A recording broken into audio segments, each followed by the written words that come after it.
Good evening, New Yorkers. This is Congressman Adriano Espaillat, representing New York's 13th Congressional District. We are live.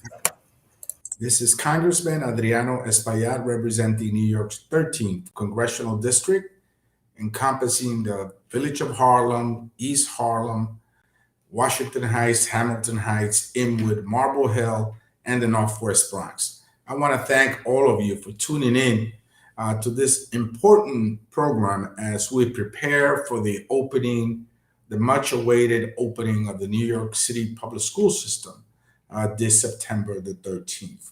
And I want to take this opportunity to thank our Chancellor, our great New York City Chancellor, Meisha Porter, who's here with us today in this conversation, as well as Assemblywoman Carmen De La Rosa, representing the 72nd Assembly District, Council Member Mark Levine, who chairs the Health Committee in the New York City Council and represents the 7th Council District, and of course, our Manhattan Borough President, Gail Brewer.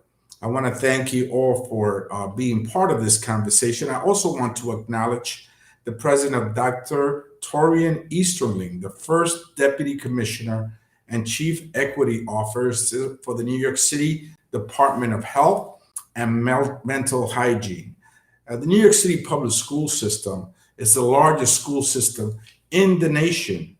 And as of September 13th, we will mark the first day back to school.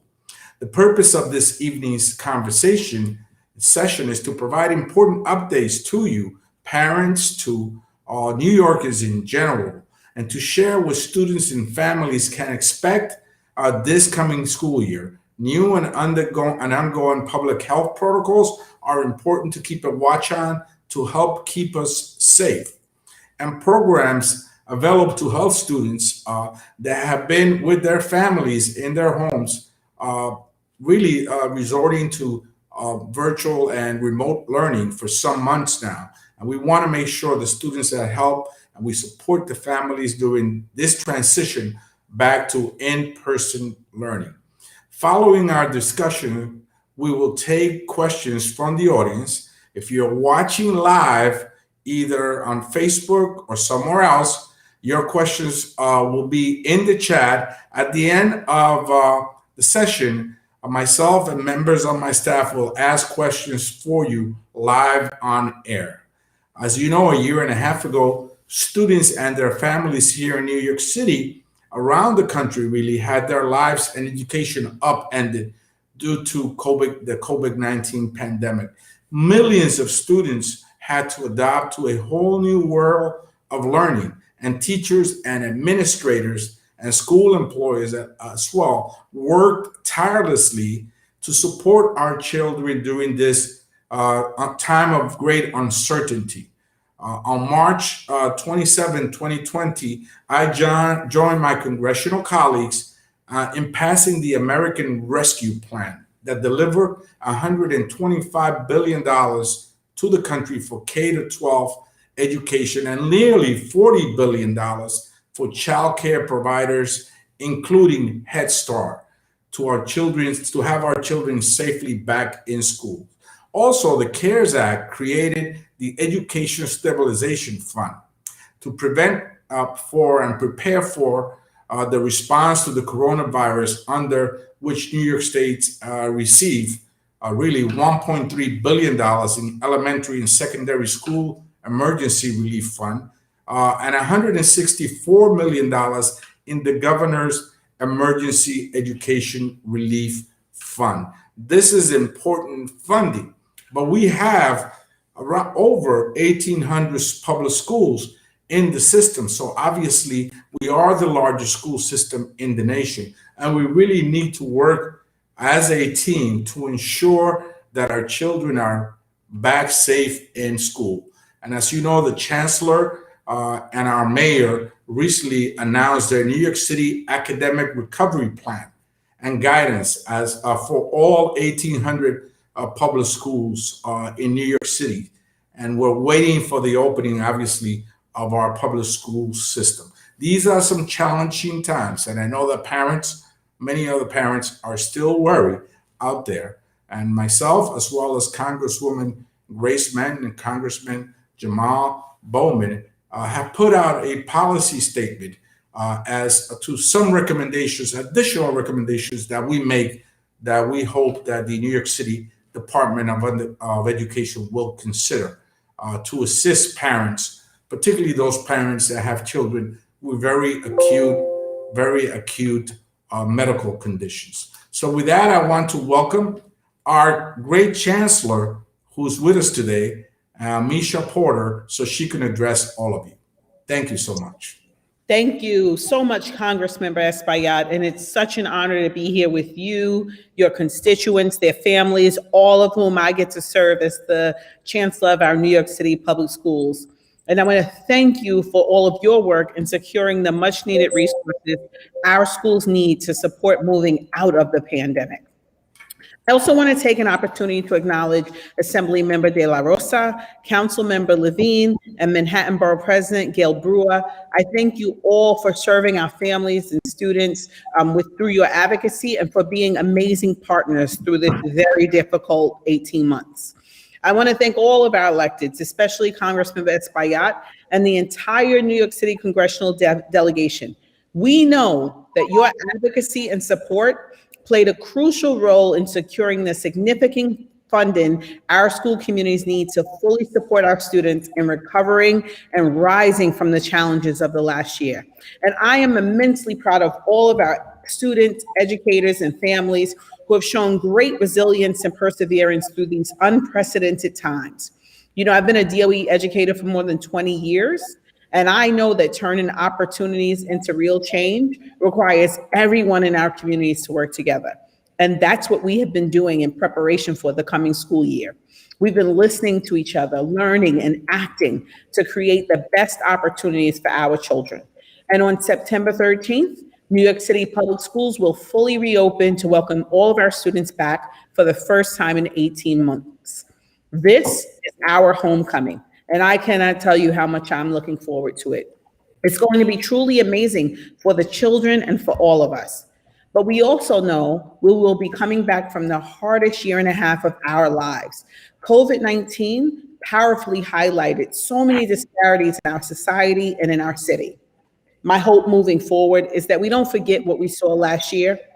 I know that we can use that energy to deepen our focus, our passion, and our investments to bring true equity to our students. We can't simply go back to what we were doing before. That won't cut it. We need to make sure that what we teach reflects our students' lived experiences, including everything that they have been through the past year and a half.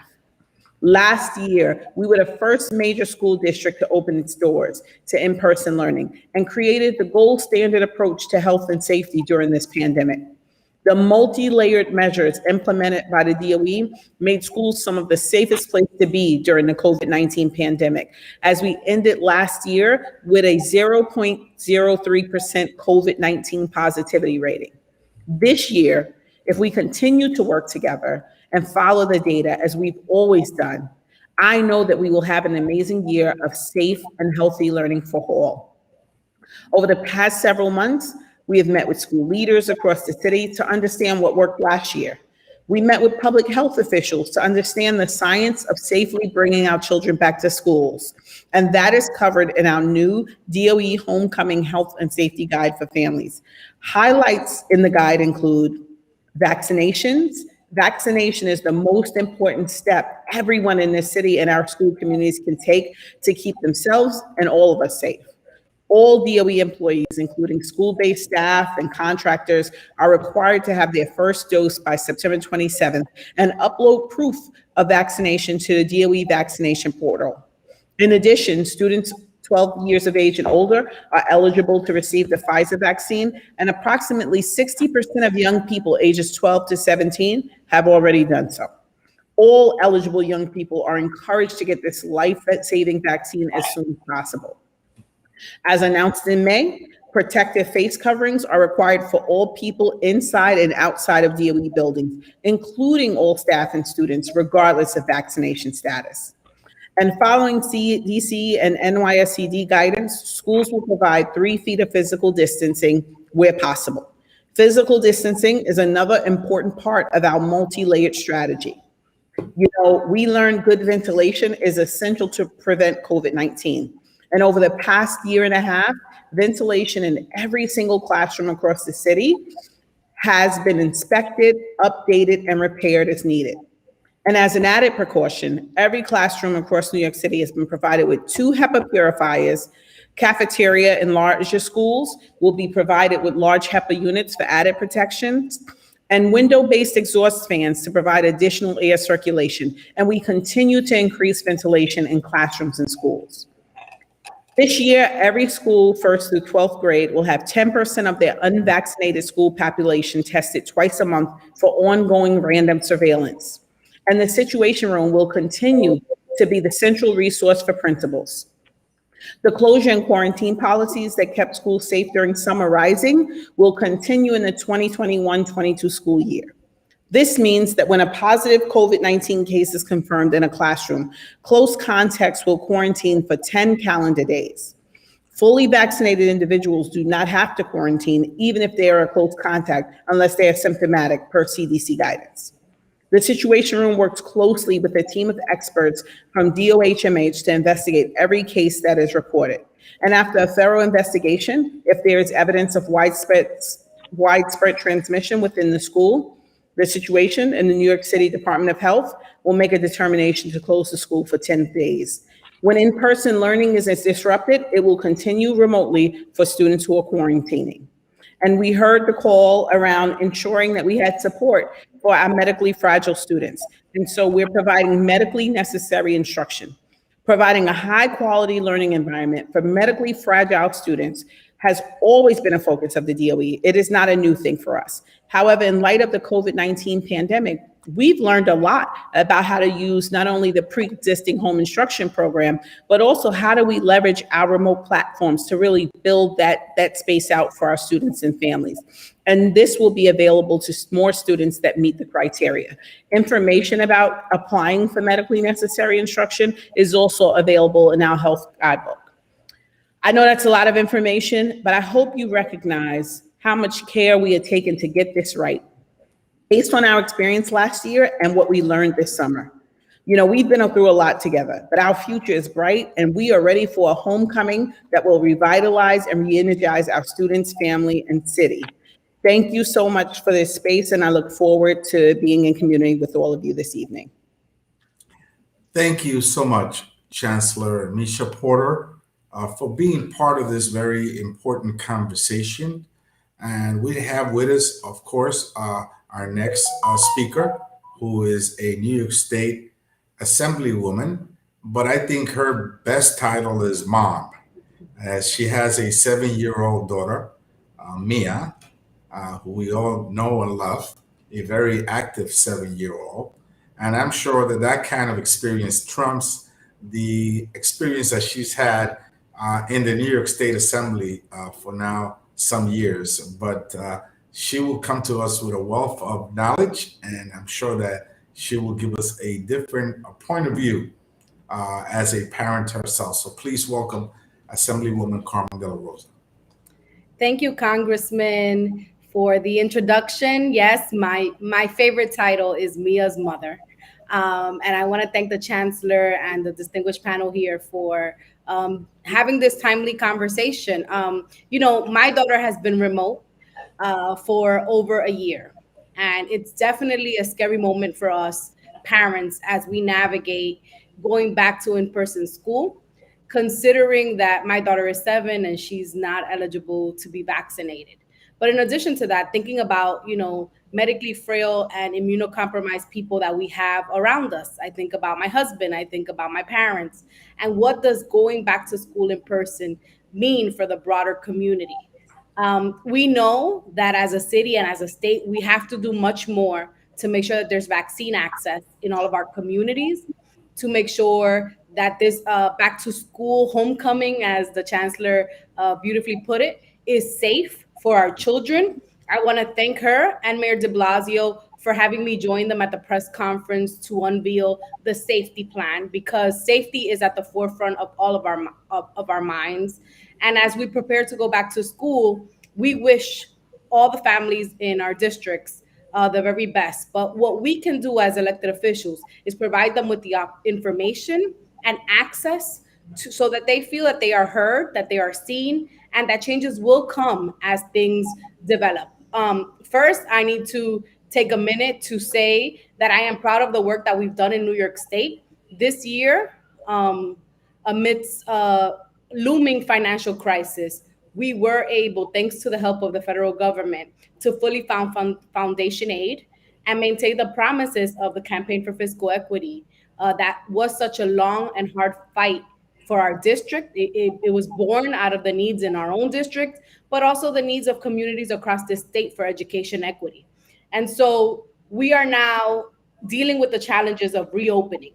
And I'm just going to read off some of the questions that I've heard from parents across the district, because I think that this is an important moment for us to address some of that. And the chancellor certainly did speak about some of these challenges, but I just wanted to make sure that their voices are heard. Clearly, many of our parents and our congressman, we already saw his op-ed, have been asking for remote options. Folks are really concerned about exemptions for medically frail students, as well as in-person options and alternatives. We're hearing a lot about the need of continuing instruction for students who may have to experience quarantine if there is a positive test result in their school, as well as there is a lot of concern about class size. And this has been a historic fight in New York City to make sure that class size is something that we address. There is an opportunity now with the pandemic in front of us to look at class size and make sure that we can make determinations for the safety of our children.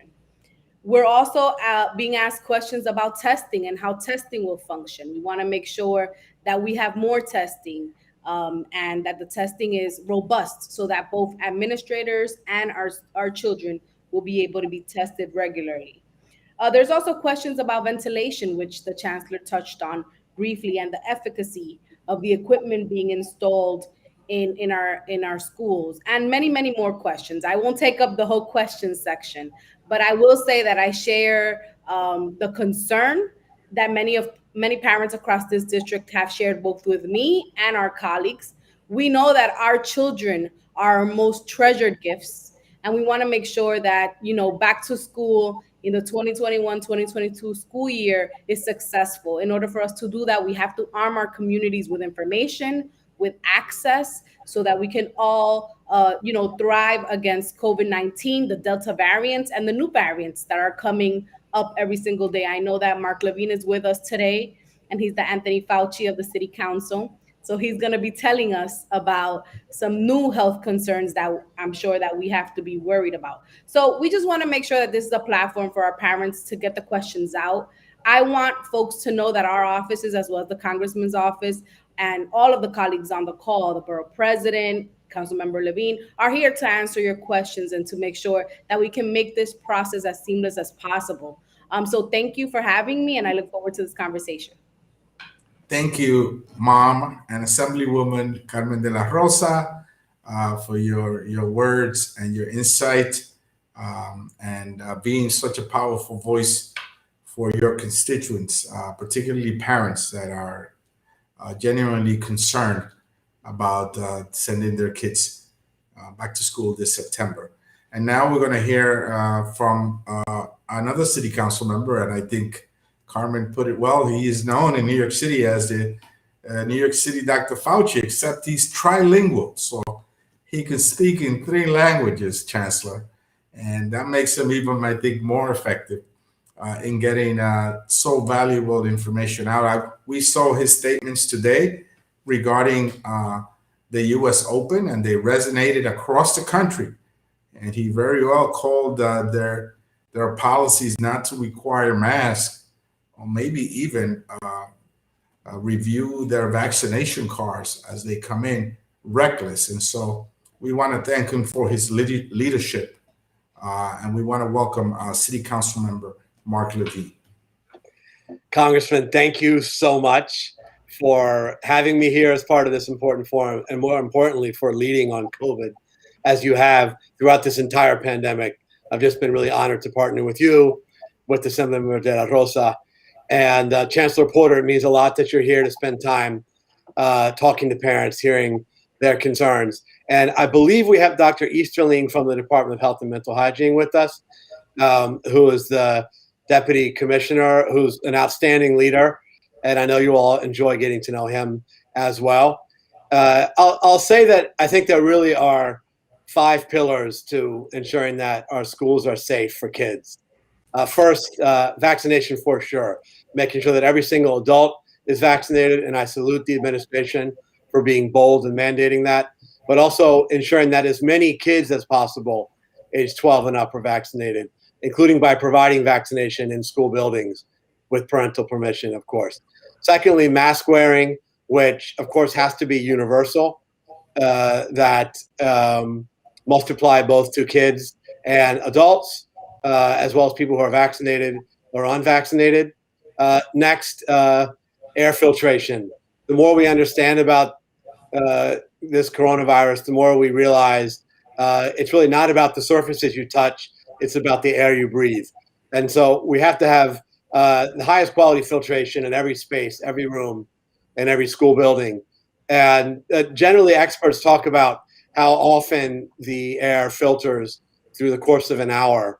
And ideally, you want at least an exchange of 4 times in a given space, if not 6 times. And that's the standard we need to hold the schools to in achieving for our classrooms. Then there's good old social distancing, which has been important throughout this pandemic and remains so. Maintaining 3-foot distance wherever possible, and making extra efforts in places like lunchrooms where kids do tend to crowd together. They do tend to take their masks off to eat. And that's going to require creative work to spread out lunch physically in more spaces, maybe using more outdoor spaces, and spreading it out over time. And then there's the priority of testing, which is something that I've been focused on intently of late. The protocols that we might have used in an early stage of this pandemic really need to be revisited in light of Delta, because of how contagious it is, and because of the fact that even people who are vaccinated, while unlikely to contract COVID and unlikely to spread it, can still do so. So testing really is key at this stage of the fight. And the current plan for the schools, as I understand it, is to test a random sample of 10% of kids every 2 weeks. That's actually less than what we were testing at the end of the past school year, when it was 20% every 2 weeks. But honestly, in my opinion, it should be much more than that. Really, a number of public health experts have identified a goal of weekly testing of all students and staff. Now, that's a major undertaking, really quite an effort, quite an allocation of resources. I don't minimize that. But I do think that we need to find ways to get the resources to test more, and other school systems are exploring getting federal reimbursement, FEMA reimbursement for testing. Congressman, maybe we can work on that for New York City. And they are hiring armies of staff to carry this out. And finally, on the testing front, much more than a year ago, there are very quick tests that we can do ourselves, even at home. These are called Antigen Tests. They can give you a result in 15 minutes. They're hard to come by. You gotta go to a drugstore and pay good money for them. But the city itself could buy them in bulk, could buy them in the millions and bring down the cost, have them stockpiled in school buildings, and then provide them to families, provide them to public school families to have at home for quick testing in any case, if a kid is symptomatic, if a kid is exposed, or just as part of a regular routine. So we do have options, I think, to expand the amount that we're testing, and I do believe it's important to do so. Finally, I'll mention that the City Council is actually doing a hearing on the reopening protocols for COVID in our schools. I'm pleased to be co-leading this with my friend and partner, Mark Traeger, council member who chairs the Education Committee, and that's going to be Wednesday at 10. We invite everyone to participate. Again, thank you, Congressman, for having me here. We're missing the U.S. Open right now, but I'm happy to know at least that everyone in Arthur Ashe Stadium is vaccinated. So advocacy does work.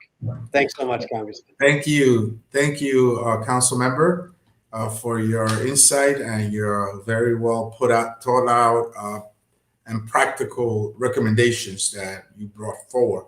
And now let's hear from someone that's also very much concerned about this and has been a leader across the borough of Manhattan for children's future and schools.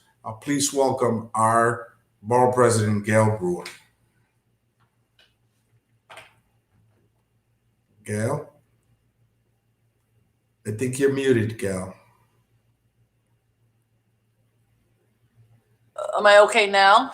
You're fine, yes. All right. Thank you very much, Congressman, for bringing us together as you often do on these important topics. And to my colleagues, and I certainly want to thank you, Chancellor, because I thought my favorite moment this year was going to see the children who had learning about rain and climate with the shaving cream.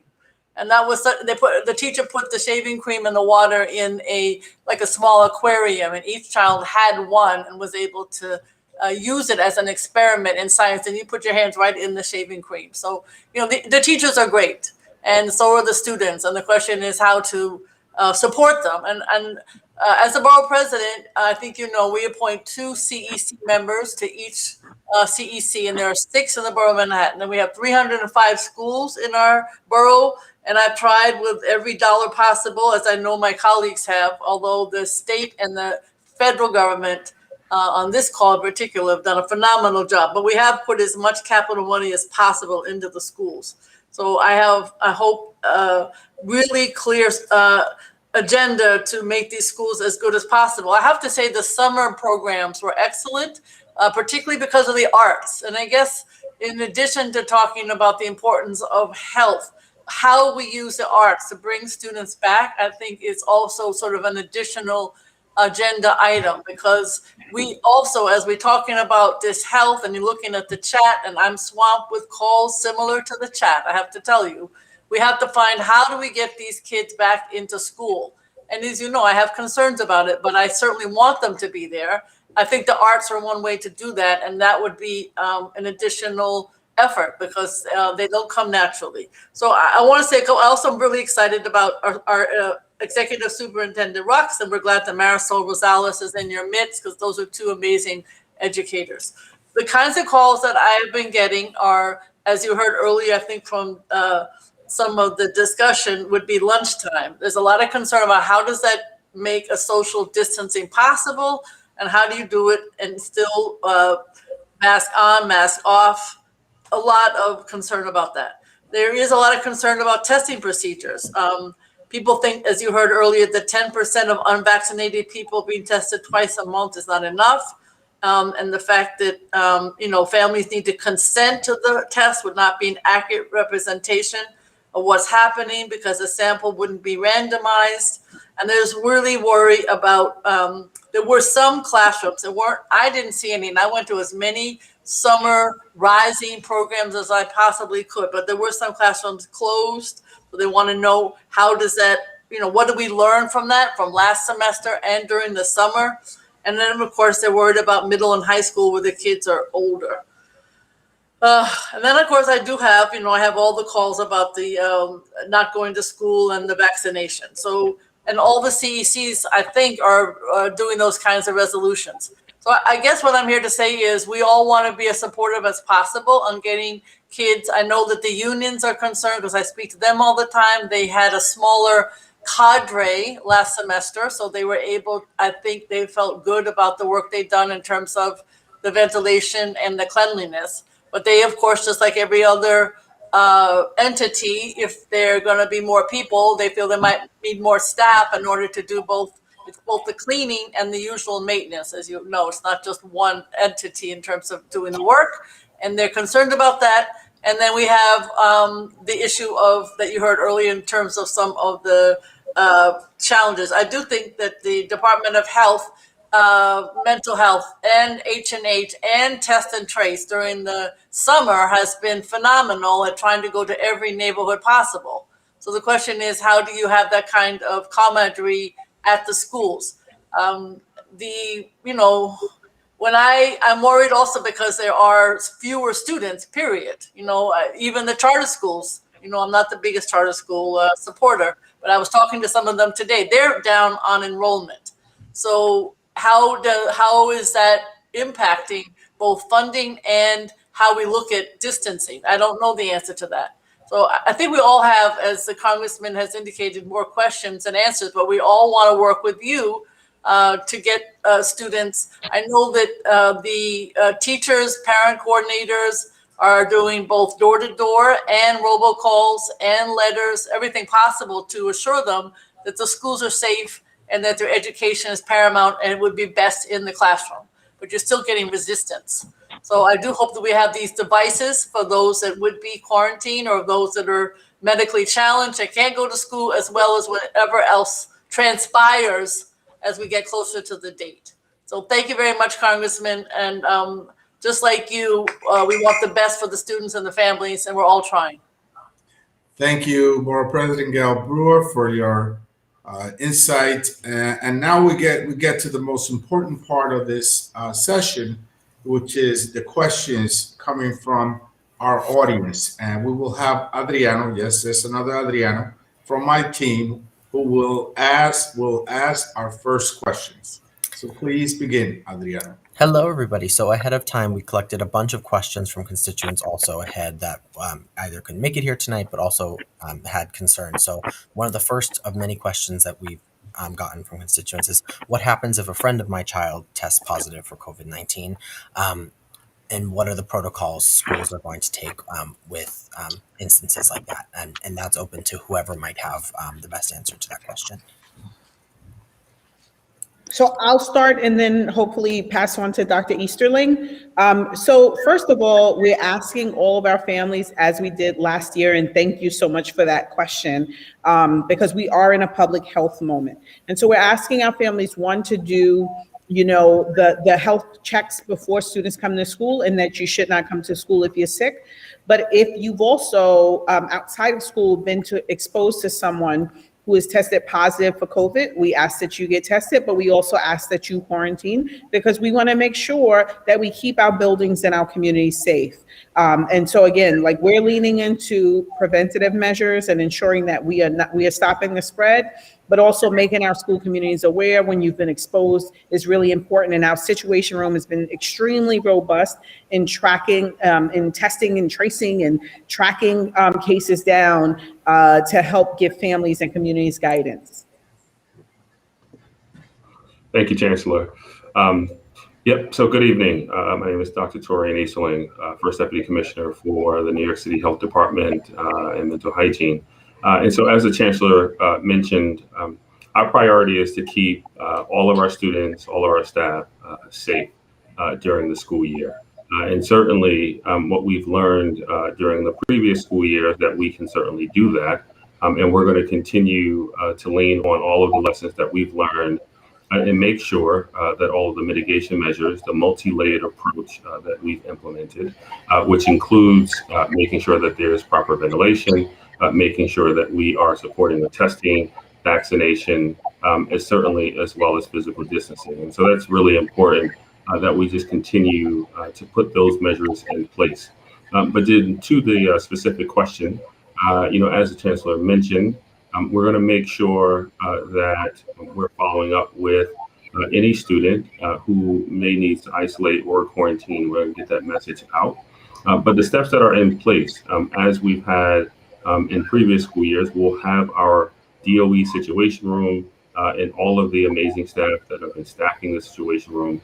We'll notify our colleagues here at the health department, many of the amazing staff, the disease detectives that I work with, to make sure that we not only identify the case, but any contacts that that case may have been in communication with or may have transmitted to. And so we're going to examine all of the potential sources where that infection could arise from and follow through.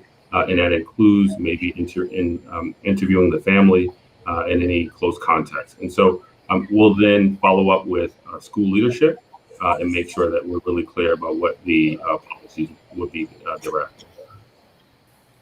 Thank you, Doctor, and thank you, Chancellor. Adriano, the next question, please. Wonderful. Thank you both very much for taking the time to answer those. So the second question that a lot of constituents have written to us on other platforms and by email is thrown up on the screen now. And it's what happens if my child gets sick with COVID-19? What support is available for them if they're not able to get to class and not able to get to school?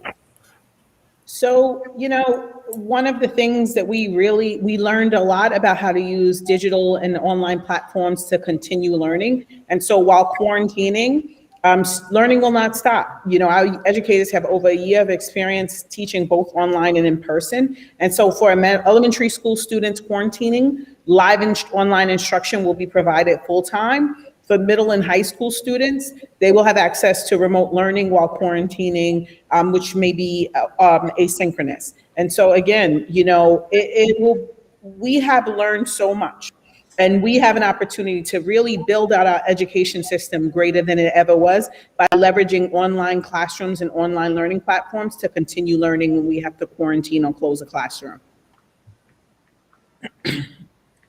Thank you, Chancellor. Adriano, our next question, our third question. Wonderful. So the third question we are throwing up on the screen now.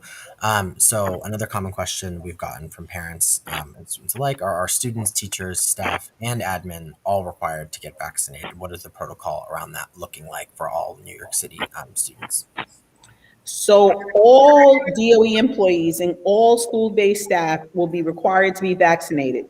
DOE employees will be required to provide proof of their vaccination, that they've received at least one dose of the COVID-19 vaccination by September 27th, 2021. And we also encourage strongly the vaccination for all students 12 and over.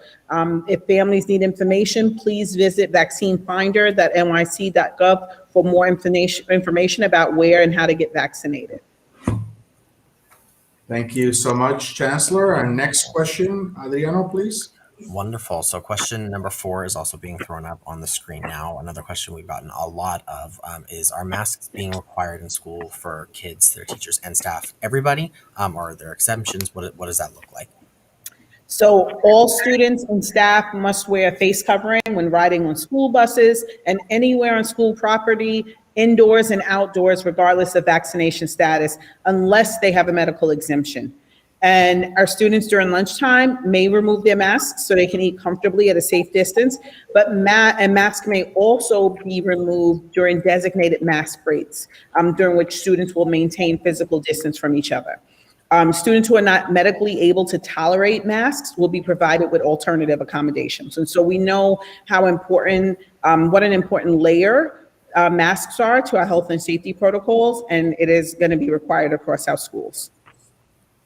Anything regarding the air purifiers, Chancellor, that you can share with the parents? Absolutely. Our facilities teams have done an amazing job in working on our ventilation systems and, ensuring that we have air purifiers across our classrooms. I'm going to ask Kevin Moran to talk specifically about that because he's led that work. So if we can pull him up, that would be great. Yes, thank you very much for the question. Very important question.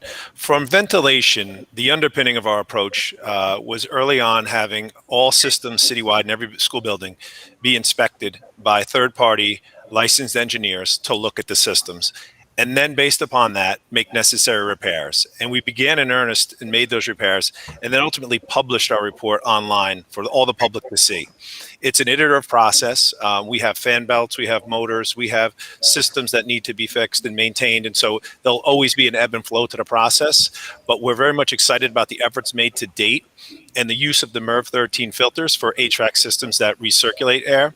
But foundationally, the idea is fresh air is the best air. And it can enter a building in one of two ways: through a mechanical means, being brought in through vents and ducts in the school system, or opening the windows, which quite frankly turns out to be the best approach possible when you open the upper sash and lower sash, that you get a nice air exchange. The councilman talked a little bit about air exchanges earlier and the value of air exchanges per hour. We were recently at Seward Park High School, and we're looking at the cafeteria. Acknowledging that we'd have moments where students were demasked, we wanted to see, and as the council member referenced, 5 air exchanges an hour or 4 to 6 is a good number. We were turning 15 air exchanges per hour in their cafeteria without our industrial HEPA, or they exceed a HEPA standard. Without that, getting 15 air exchanges an hour. So we're very much focused on it. Air purification and air purifiers are a CDC recommendation, and they're meant to supplement a system. And so we're very pleased with what happened last year. We had 1 in every class and saw less than 1% infection in our schools. Now we're adding a second, and not opposed to add additionals as we see needed when we work with our superintendents, with our school principals, our school PTAs, and our school custodians. We want to make sure we redouble our efforts, and ventilation is definitely the underpinning, along with masking, making sure we keep infectious aerosols outside of our school environments. Thank you for the question. Thank you. Thank you so much to both of you. Adriano, our 5th question. So I'm going to be throwing up our final question up on the screen now, and I thank the Chancellor for being here with us. After this question, she will have to hop off, but we do want to get one more question in before her time runs out. So I'm going to throw this up on the screen here. So another big concern we've gotten from constituents is, what general other protocols are there in place with the rise of Delta? It's scaring a lot of folks in and around New York City and in and around the country. And we understand that for sure. I have to tell you, we have a robust plan that we've put together to protect our students, our staff, and our school communities. Vaccinations, our ventilation system, our daily cleaning that our custodians have been leading and doing, ensuring that we have PPE in all of our buildings, a 30-day supply every single day, and the additional requirement of ensuring that all of our staff are vaccinated. And so I think that those are multiple layers to the health and safety approach that I think will keep our community safe. But I would love to, if I left anything out, to pull Dr. Easterling in to add on, additional layers of safety that families can be thinking about doing at home, and also in support of sending your children to school. Thank you so much, Chancellor. And truthfully, I think that you hit all of the salient points. I think we are really just thinking about 3 major areas here. And what is different about this school year is that we have vaccinations at our disposal. And so we certainly want to make sure that we continue to reach our milestones and increase vaccination rates. We already know that over 2/3 of DOE staff are vaccinated. We're seeing higher rates of vaccination among our 12 to 17-year-olds. 17-year-olds, and so that's really important, and we can do more, and so that's really important, and so understand the concern with the intersection of the presence of the Delta variant, and certainly still needing to get more people vaccinated. And now we're going to take on the larger task of returning a larger portion of our students and our staff back into the building. And so all the things that the Chancellor had mentioned, our multi-layered approach is really important. With, on top of that, having our vaccines now available. And we need to make sure that we continue to protect those who cannot be vaccinated, such as our younger children that are younger than 12. So that's why we want to get more people vaccinated as much as possible. Thank you so much, Dr. Chancellor. I want to thank the Chancellor for visiting the district and visiting IS 52 to visit one of our vaccination sites in the last couple of weeks. And also I want to take this opportunity to thank Marisol Rosales, who was the executive superintendent, who was very helpful to us right in the middle of the pandemic. We had a series of training sessions online for parents to be able to adapt to distance learning. These sessions were so important. And I hope that this particular session is also given to parents, non-English speaking parents in Spanish and Chinese and other languages, so that they will also be prepared for this coming school year. Now, several tenets of public policy initiatives that I share with Councilmember Mark Levine are, for example, class size. Class size really matters. It's important that we contain the class size to ensure social distancing, appropriate social distancing, and to maintain a robust reinforcement of the universal mask mandate in New York City public schools. Also, for many people have spoken about lunch and common areas. Perhaps looking at staggering groups of students for different hours of lunch, or maybe even consider lunch in the classroom when appropriate. I think it's important that we consider alternatives for areas where children will gather together in mass uh, during recess or physical education or during lunchtime. Also, to provide hand sanitizers in all buildings, including in high traffic locations, exits, entrances, elevators. Also, a minimum of one certified nurse per campus. I think it's important that we count with the nurses or medical personnel in the schools at all time to ensure that they're there to assist our children and our staff there. Weekly COVID-19 testing, I think the council member Levine was already very specific about how important it is to increase the level of testing. I would say beyond what we had last year, if possible. Also, to ensure the availability of COVID-19 vaccine for all educators and administrators. I think the chancellor was already very specific about that. Deep cleaning is important. Adequate cleaning and disinfection of the classrooms on a regular basis. The surfaces in high traffic areas, ensuring appropriate ventilation has been addressed by several of the speakers here this evening. To make before and after school care and daycare services available, I think it's important to parents, and we have allocated funding, robust funding for daycare and Head Start. And so there must be some level of safety net for our parents and our families to increase available tutors. I know there's a concern about children falling back during the pandemic and being capable of catching up. Perhaps we could consider the potential of partnering with some of our local universities and other academic settings for tutors and educational support for our young people. And finally, I think it's important for parents to have options. And one can be an advisory board or a task force for each district for families facing challenging, preventing them from sending their students, their children to in-person schooling to determine the eligibility of a potential virtual learning setting.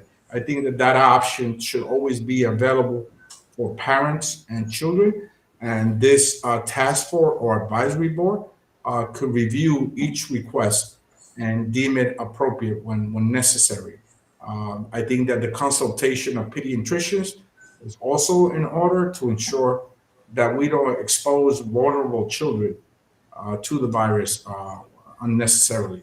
Those are 10 points that I will be working with the electeds in the district to fine tune, and hopefully this week, the remaining part of this week, we will come out with a 10-point policy plan that will help assist the school system in its reopening. But certainly, I want to thank the chancellor, and I want to thank the doctor, and of course, the New York City Department of Education for everything they're doing to ensure that our children are safe in the schools, that our parents are ready for September 13th, and we will be working day and night to nothing is more important to all of us than making sure that our children are safe and sound. Thank you so much, all of you. I don't know, Chancellor, if you're still around, if you'd like to say parting words. Unfortunately, the chancellor had to hop off. But I want to thank all of you for being part of this discussion, and keep the faith. Thank you.